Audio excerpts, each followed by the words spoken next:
citizens in hospitals at Rochester and in Oak Ridge were injected with plutonium by scientists under Harold Hodge's direction. And there's a whole book written about that. That's right. We know about Harold Hodge in part because of the work of investigative reporters such as Eileen Walsum, who won a Pulitzer Prize for discovering the names of the people who had been injected with plutonium. Harold Hodge's name surfaced in that book and surfaced in the subsequent presidential inquiry into the human radiation experiments. You join the dots.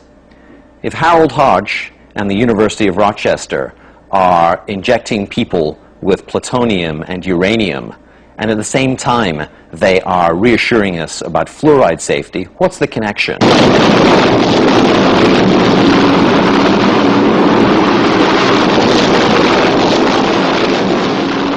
So what was the connection?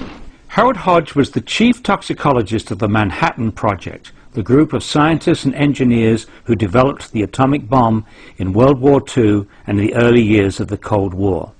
Hodge was responsible for investigating the toxicity of many of the chemicals used in the production of the atomic bomb, and one of the chemicals of major concern was fluoride. The Manhattan Project needed enormous quantities of fluoride to make nuclear weapons, to make the bomb that was dropped on Hiroshima. So the Manhattan Project were concerned about fluoride toxicity.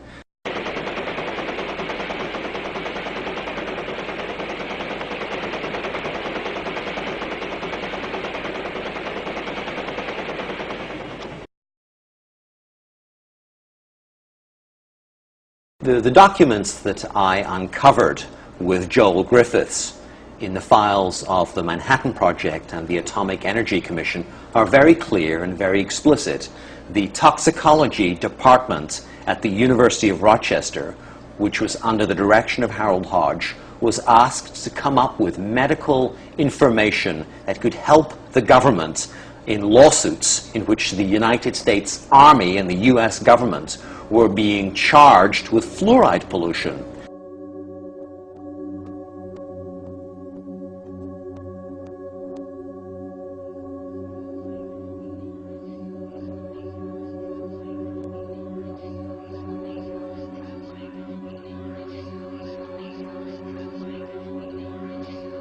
As has now been revealed by declassified government documents, the publication of scientific information collected by Atomic Energy Commission scientists such as Harold Hodge that could increase the chance of litigation against the bomb program by workers or downwind communities was forbidden. If water fluoridation was found to be harmful, then the US bomb program, as well as many other fluoride polluting industries, would have been open to massive litigation. So there's not a hope that Harold Hodge would ever say that water fluoridation was dangerous or that fluoride in small doses was toxic, because if Harold Hodge were to say that, it would have pulled the rug out from under the US Army and from under the project to build nuclear weapons.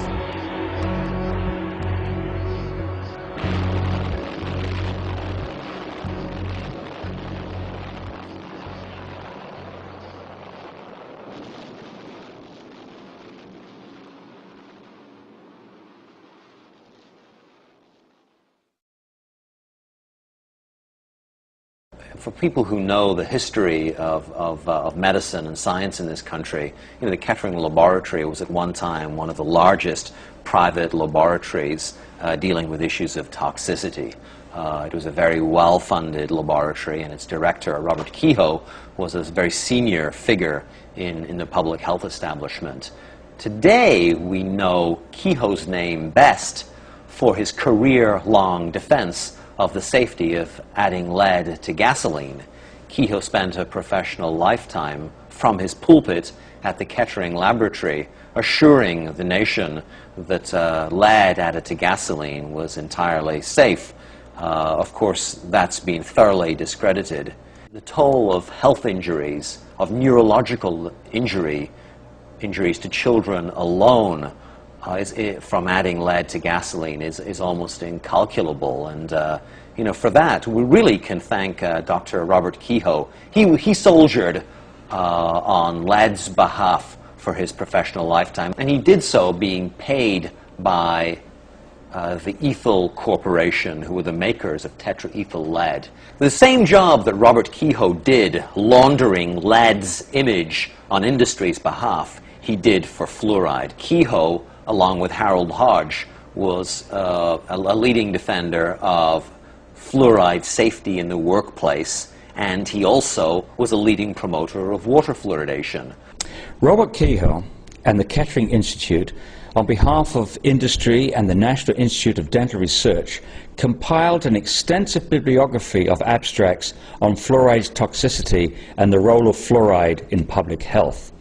This work was funded by Alcoa, the Aluminum Company of Canada, the American Petroleum Institute, DuPont, Kaiser Aluminum, Reynolds Metals, United Steel, and many other corporate sponsors, as well as the National Institute of Dental Research. If you go into the files of Dr. Robert Kehoe at the Kettering Laboratory, you'll come across the existence of a hitherto unknown entity known as the Fluorine Lawyers Committee.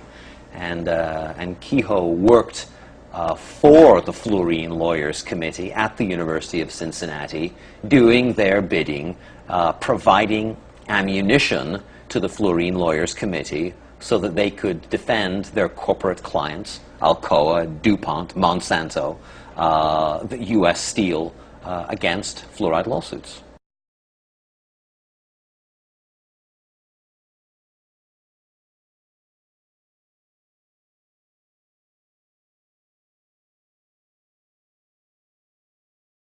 In Robert Kehoe's files, there is a medical study which was a state-of-the-art $100,000 study in which beagle dogs were given fluoride to breathe in conditions which approximated the working conditions for men and women in the aluminum industry or in any fluoride industry.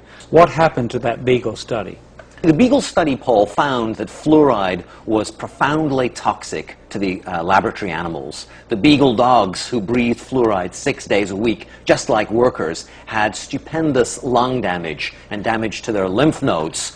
You'd think that someone would have given that medical information to America's doctors or to the workers who were going to those doctors asking why they had emphysema. No, the study was given to the Fluorine Lawyers Committee and it was buried.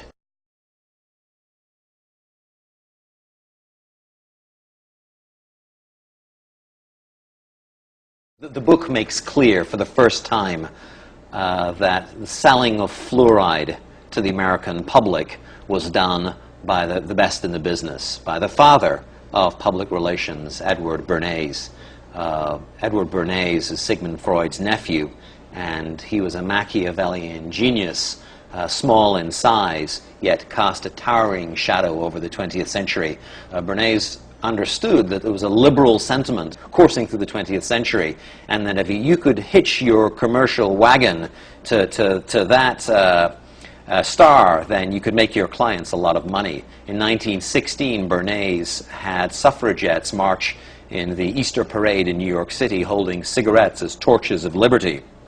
And he cooked up that scheme on behalf of the American Tobacco Company and its director, George Hill, who was paying Bernays's salary. Well, my book uncovers correspondence between Bernays and the National Institutes of Dental Research. Bernays was asked to come to Washington by the NIDR to help create their PR campaign to sell fluoride to the nation. Bernays understood that people have an unconscious trust in their doctor or their dentist, and if you can persuade doctors and dentists that fluoride is safe and good, then you're able to reach the rest of the nation. People believe their doctors and dentists, and that was a way of promoting fluoride for Bernays.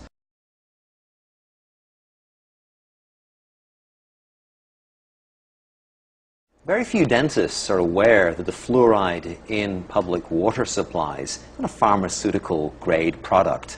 It is, in fact, an industrial waste. It's the waste from the Florida phosphate industry. In the 1950s, the Florida phosphate industry was being sued by farmers and citizens living near those plants because of the fluoride